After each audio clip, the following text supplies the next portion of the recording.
সুপ্রিয় ভালোবাসার বন্ধুগণ, আমি আজকে চলে আসছি দান্যা রামপাল।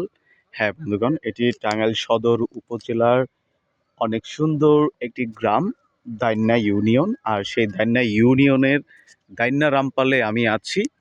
আর আপনারা সেই দান্যা রামপালের প্রাকৃতিক সৌন্দর্য আপনারা দেখতে পাচ্ছেন। আমি তারিকুল ইসলাম মানিক আজকে এই দান্যা রামপালে শুটিং করার জন্য আসছি। আপনাদের কাছে এই জায়গাটা কেমন লাগছে অবশ্যই কিন্তু কমেন্টস করে জানাবেন। তো দান্যা রামপালটা আপনাদেরকে এসে দেখতে হবে। সত্যি কথা বলতে প্রত্যেকটা গ্রামই ঘুরে ঘুরে দেখতে হবে। যদি দেখেন তাহলে আপনার অবশ্যই ভালো লাগবে। এখন আমের সময়, ফল ফলান্তির সময়, গাছে প্রচুর পরিমাণে আম ধরেছে, লিচু আসছে, সব কিছু মিলিয়ে অনেক সুন্দর একটা সময় এখন যাচ্ছে। এদিকে ধানগুলো পেকে যাচ্ছে একদিকে, এই যে দেখতেই পাচ্ছেন। ধান কিন্তু শুধু ফলেছে তা কিন্তু নয়, ধান কিন্তু পেকে যাচ্ছে বন্ধুগণ।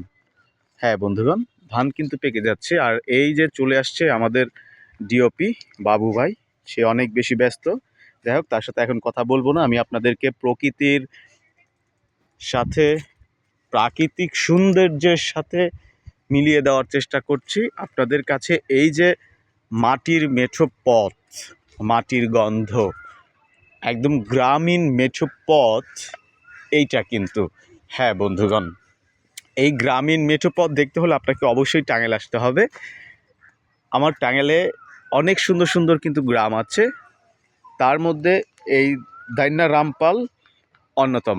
হ্যাঁ বন্ধুগণ, তার মধ্যে এই দান্যা রামপাল একদমই অন্যতম। তো এই দান্যা রামপাল যাদের বাসা আছে তারা কিন্তু অবশ্যই কমেন্টস করে জানাবেন, এবং যারা এই রামপালে আসতে চান তারাও কিন্তু আমাকে জানাবেন। এখানে দেখা যাচ্ছে গোবর গণেশ।